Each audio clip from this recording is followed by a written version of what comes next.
Hey guys, it's Nik the Booksmith. Welcome back, welcome back. Today I thought I would do a little review on this paper cutter that I happened to purchase for myself a couple of months ago. And I've been meaning to show it. I figure if somebody else is looking for a paper trimmer, maybe some of the things I say will steer you toward or away from something like this. I got it off of Amazon and it's fairly reasonable. At least I thought it was reasonable, especially when considering all of the text blocks I've probably ruined because I wasn't able to trim by hand the edges of the text block.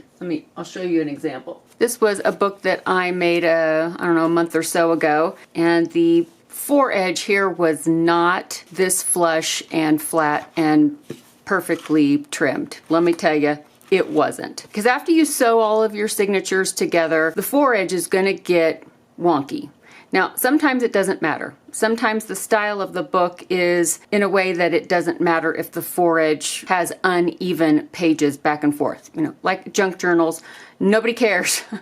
But when you're making a more traditional classic style of book, you really want the foredges to be trimmed and stay inside the edges of the book cover. So I was able to trim the foredge of this with this cutter. And this is a lot of pages. This is a lot of pages. I'm trying to remember how many pages this one is rated to cut. I think it depends on the thickness of the paper for one.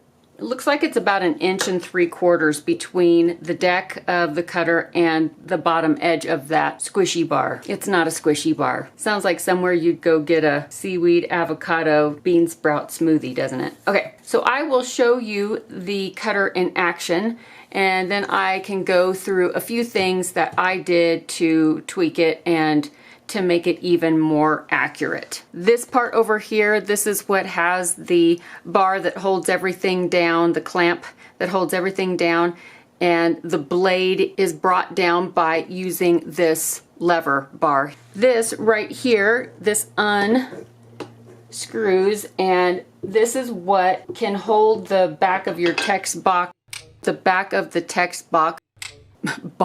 This is what can hold the back of the text block true, and it slides along this rail up here, and you can push it around to wherever it is that you want to make your text block whatever size you want to cut it down to. This does have a little bit of play in it, so I suggest that when you are setting it up to be whatever width you want your text block to be, that you look at these guidelines down here. You could also use some kind of a square to hold it exactly where you want to hold it and make sure that it is true and squared up. And then while you're holding it in place, that's when you can screw this part down so that it's snug and now it won't move. But if you just push it where you think you want it and you tighten down this knob, it may or may not be exactly true on the grid lines. So just keep that in mind when you're tightening this up if you're going to be using this to help you measure your text block. The bar lever that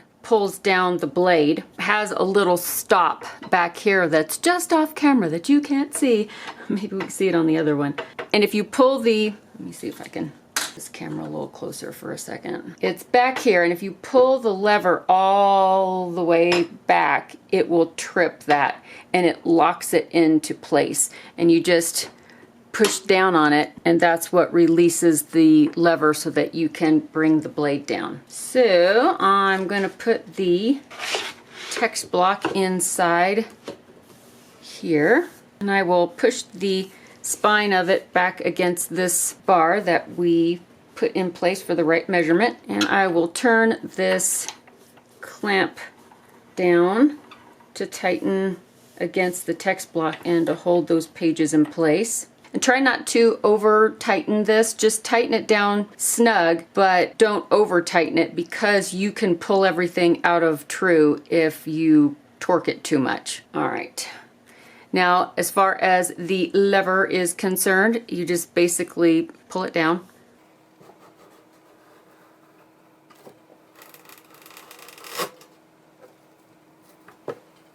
and then bring it back up.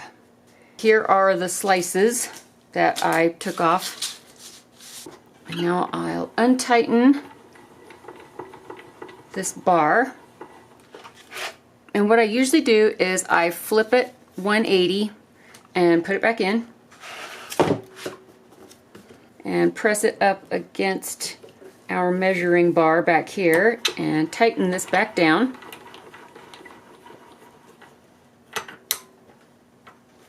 And then pull it down again, because you can see these little teeny tiny shreds down there at this end. Just because life is the way life is and things are the way things are, it ends up that the force of the blade, when it cuts through all those pages, that just inherently just moves things just a fraction of a fraction, just not even a millimeter. It's very little. And for some reason, it pulls it out at the end. So if you flip it over and tighten it down and trim it again, then you can trim off that discrepancy that happens because nothing is ever perfect, right? And then you have a nice clean cut. Yeah, I've been really happy with it. And if I measure it, it measures the same at the top and the bottom. So pretty snazzy, right? I thought so. But let me show you a couple things that I did to help the accuracy of the cut. And there was a comment in one of the reviews that gave me the idea to do this, because that's what that person said that they did.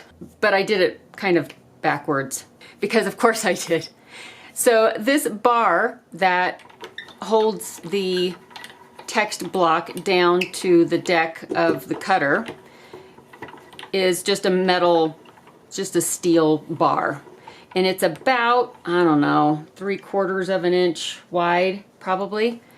And so what I did was I took a piece of sandpaper, and this one happens to be 220, and I took some double-sided sticky tape, and I proceeded to run a length along one edge, and then I sliced that off and peeled that, and I stuck it to the bottom of this crank down bar. And it's just double-sided tape, so I mean it can be taken off, but it's not going anywhere. That tape is pretty significant. I think it does help a lot. Another thing that I did was on the opposite side, I also put a strip of the sandpaper with the double-sided sticky tape on the deck as well, opposite of where the bar comes down. And then that way, instead of having a slick metal surface here and a slick metal surface on top holding everything together, you've got strips of sandpaper that are hanging on for dear life. And that seemed to stabilize the text block even better, in my opinion. So kudos to the person that mentioned that in their comment about putting some sandpaper. They put it on just the deck part, and when I first did it, I put it on the bar, and I don't know, I just did. But then I also put a strip on the deck as well, because I figured, well, one strip of sandpaper is good, then 2 strips are better. The only thing is that it does hide somewhat some of the measurement lines that are on the deck, but I really don't care because I'm not measuring under here anyway, so that didn't matter. This red bar right here, it's a replaceable cutting bar, and it's made out of just a hard plastic. It's square, it's like a square tube, so there are 4 sides, and there are little Tighten screws underneath that hold it in place, and you can flip the bar around so you have 4 different sides before you would need to get another one. And what it is because it's plastic, it's basically cushion for the blade when it comes down, because you don't want to cut anything with a blade against a metal surface, because that's going to ruin your blade. You want something that has some give to it, and this plastic resin does just that. It provides a nice sturdy place for the papers to be cut against, but it also protects the blade from getting dull and broken on metal. You'd have to be cutting a lot of paper to go through all 4 sides of one of these things. I mean, even in a year. I don't even see me doing that, because I haven't even turned it yet.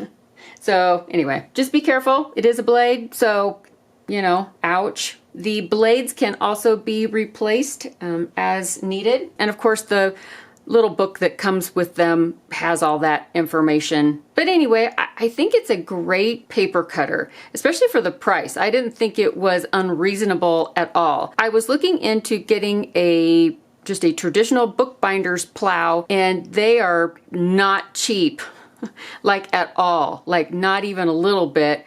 This was a much more reasonable purchase than a bookbinder's plow.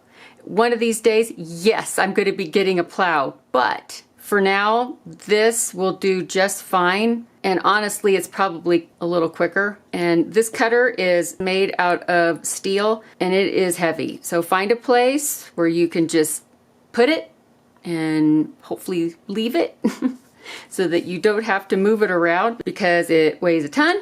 I figured I'd get it. And if for some reason it was just not going to work out, I just send it back. I can just return it. It wasn't going to be a big fat hairy deal as far as I was concerned when I got it, and I made sure that this measuring bar was trued up when I snugged it down.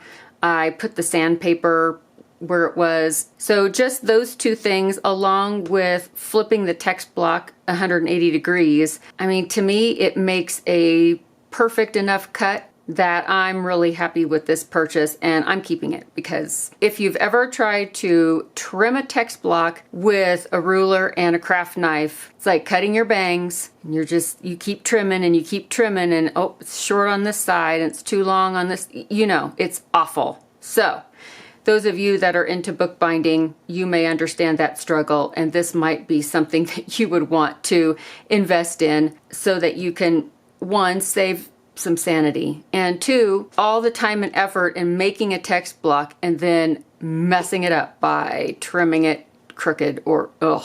That's why I got this cutter, because I was tired of wasting all that time putting it together and then having to start over because I trimmed it wrong. All right, well, thank you all so much for joining me for this little review today. I will put the link down below. I personally got this on Amazon because they didn't sell these locally. I can only comment on this brand, the Hardware Factory Store. There might be other cutters out there that look just like this but aren't the same. I can't comment on those, if they would be similar or not. I don't know. You can always go to Amazon and check out the details there and look up where else you can buy them if you don't buy products on Amazon. All right, guys, thank you for joining me today. I hope you enjoyed this review, and I hope this answered some questions if you had any about paper cutters, so you can make a better decision about if this is something that would be useful to you or not. All right, kids, I will let you go for now, but I will see you really, really soon in the next video. Bye, guys.